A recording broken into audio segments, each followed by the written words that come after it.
After getting a diagnosis of autism spectrum disorder, the recommendations for therapies can be overwhelming. Do you know the specific areas in which each therapy can help your child?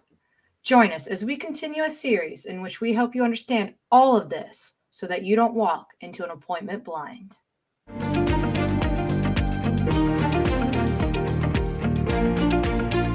Welcome to the My Spectrum Life podcast. My name is Jessica.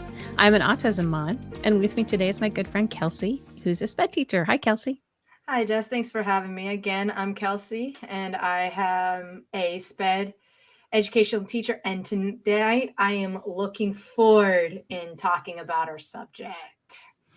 Yes, we're starting to get into that alphabet soup that we have that is specifically for the autism world, I guess you'd say. I'm finding that there's an alphabet soup in pretty much every area of life when you think about it. Yes. So the beginning of the alphabet soup that we're going to talk about tonight is, do you know these following abbreviations? That's what they are: PT, OT, and SLP. So the first, PT, most of us know what it is. It's physical therapy, and physical therapy tends to work with your gross motor skills. Gross motor skills tend to be your walking, your running, your bicycling, which all helps with, what is it, Jess? The system? Yes. Yes, it's the vestibular system, which is one of our senses that falls into what is affected by what's called sensory processing disorder, which can be a comorbidity with autism spectrum disorder. Now, remember, comorbidity is when you have more than one diagnosis. So a lot of times there is a comorbidity of autism. It can sometimes have ADHD and sensory processing all coming together, and then it can contain a lot more. So it just kind of depends on the diagnoses of your child, but that vestibular system is knowing how gravity pulls on your system. And sometimes that's where then our next one, OT, can cross over into PT. There's a lot of these things that they kind of cross over and into each other. OT is what's called occupational therapy. Now, it has to do with what you do when you're doing something. So you have OT you can get OT through your school system, because what they're doing is they're testing for how this, these, what do they call them? What was that? Fine motor skills. Yeah, fine motor skills affect your capability to perform in the classroom. Is that what it is? Correct. Mm-hmm. Okay, so that's how it's worded on an IEP, or an individualized education plan. Mm-hmm. See, we're getting even more plan. So that occupational therapy can cover a lot of things. So I was kind of shocked when we first got, so Curtis was diagnosed first with sensory processing disorder before autism. Mm-hmm. And one of the things that he started to do when I was looking through the report that they gave me was he was doing exercises for his core. And I'm like, what? And then as I read on, it talked about the vestibular system. And so they'll do some sort of, he had to do some strengthening of the core, basically. So there's a crossover, and a lot of times you'll find physical therapy and occupational therapy in the same office. A lot of times you do. Which is nice if you have back-to-back appointments. Yes. Because I'm going to be upfront and honest with y'all. When you first get your diagnosis of autism for your child, your calendar is going to be extremely full, and it will seem overwhelming.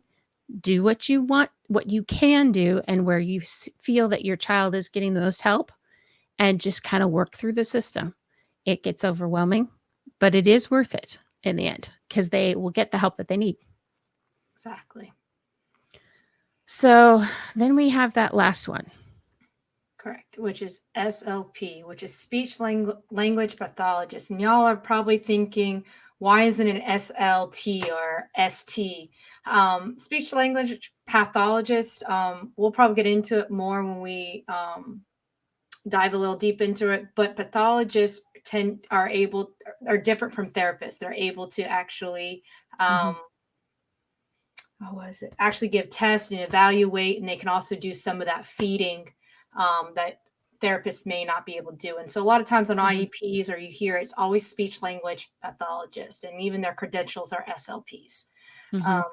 Just kind of give you that information. But SLPs tend to work on not only speaking, they work on sequencing.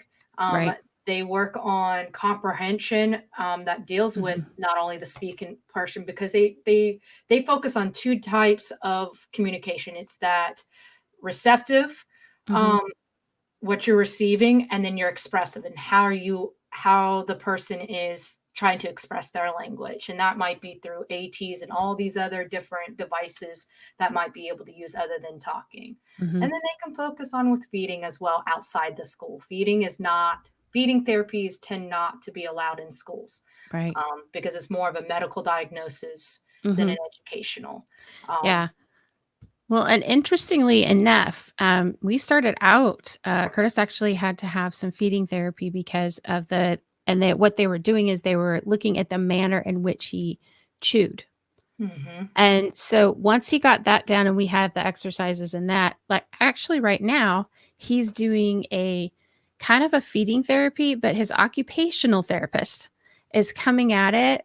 It's kind of interesting. She's found this great program that comes at it as a scientific kind of like at a little experiment. So cool. He's going like by the colors of food and then experimenting with things. Cauliflower, according to him, is still evil, awful. So, we all have our one food that we won't touch. Yeah, we do.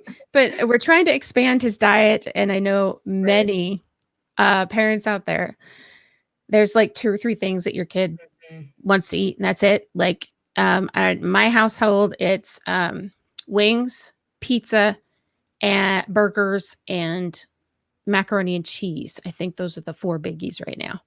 And we'll have like little cycles. It's strange.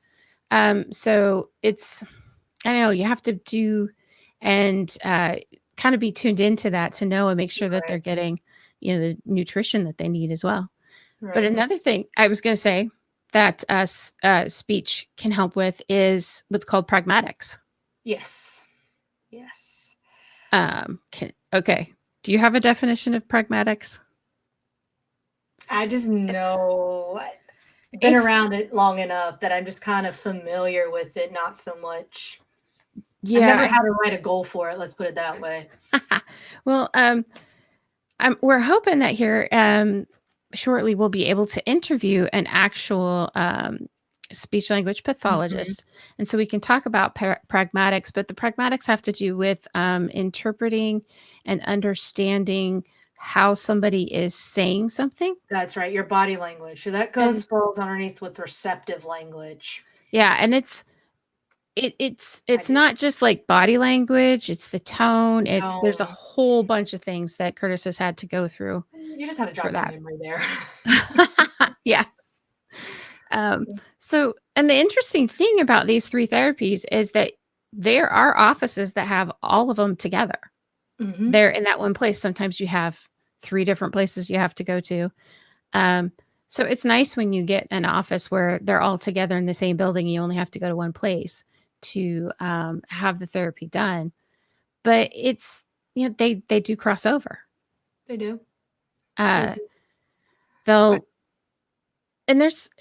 doesn't there seem to be kind of a little bit of crossover between a lot of different therapies? There is. I can tell you from my experiences. Remember, I've been in a severe self-contained class, and I'm currently teaching in a, another self-contained, but it's not severe. And I tend to have OT in the same as the classroom, PT and speech, and we tend to know not only their academic goals, but also their OT and PT goals, because we can ultimately, and it goes back to that holistic approach, we can help them beyond and work on those same goals every day, not just when PT is there, SLP is there. And it kind of goes back to the same pragmatics situation. Like, for example, a lot of my kiddos have SLP goals, and it's more of recognizing those tones. I didn't even think about it, but that's where they are not understanding their comprehension when they're reading, because when we're reading, we also pick up on pragmatics and tones within words. And so when those goals overlap, we're able to see not only an increase in academics, but we also see an increase in their social skills when they're talking with others and just being there. And if my therapists tend to pull their kids out, which is fine because I'm working on something different, I make a point to say, hey, what worked? How did you work with this kid? And what worked? How can I implement it so we can generalize that big word, generalize this skill? So it's not just with you, it's with me. It's also with another adult and another adult in this setting. Which kind of helps a good bit. Yeah. And that's why it's also important to make sure that you take those skills and those things that they're working on and know, okay, that we're working on, say this, there's a system called the areas of regulation. What is that? It tells the zones of regulation. That's what it is. Zones, yes. And so it goes through a whole thing that you can do. I've had speech therapists have that curriculum that they go through, Curtis with, and we've had our occupational therapist is going to work on that, but he knows those zones. And so we were able to take those zones of regulation and throughout the day, we check in with him. Okay, so what zone are you in? And so you learn how to regulate or understand how you're feeling. And then you can learn how to cope with what you're feeling and what you can do to calm down. And so if I hadn't taken that he was doing at his speech language outside of school and brought it to the school system, there would have been a difference and he would have gotten confused. So that's part of why it's important to have think about trying to work with everybody at once. And that means as a parent, it's going to be a tough load on you and a large load because you become the main advocate for your child to make sure that everybody's using the same system and using it on the same page. A lot of times I know there's questions about when you don't have parents and grandparents or teacher and coach on the same page as what you're going towards and what your goals are. And so that's why it's important to really think about how you're going to manage that. And if you want to have that holistic approach to everything and then get everybody on board to be on the same page to help be able to, keep the same rules or the same, instead of asking, you could ask something other than what zone are you in? And then it could be confusing as to, okay, am I in a place where they're going to ask me which zone I'm feeling? Or am I have to point to a smiley face for how I'm feeling? Or, so. We get overloaded. And as we know, being overloaded can drop you right into a meltdown. It sure can. So that's that first part of the alphabet soup. Trust us, it gets worse. But in the comments below, tell us if you had heard of those 3 differences between the PT, the OT, and the SLP, and what other parts of the alphabet soup that you may have encountered that you're not quite sure about. And we'll see what we can do about helping out with that within this series. You can drop that in the comments below, or you can email us at info@myspectrumlife.com, or you can find us and comment and message us at Facebook and Instagram at MySpectrumLife, and you can also tweet us at Twitter at MySpectrumLife with that number 1. And as always, we love hearing from our viewers, and we always take any of our questions into, we really want to think about them and give you an answer that's really thought-provoked, and we want to help you out the best we possibly can. So we will get those answers out to you as soon as we possibly can, as we take everything into consideration. So, but as always, we love hearing from you guys, and so please send us your questions, your thoughts, and let us know in the comments how things are going. And as always, remember, with a lot of faith, love, and a whole lot of fidget toys, we'll make it. Bye.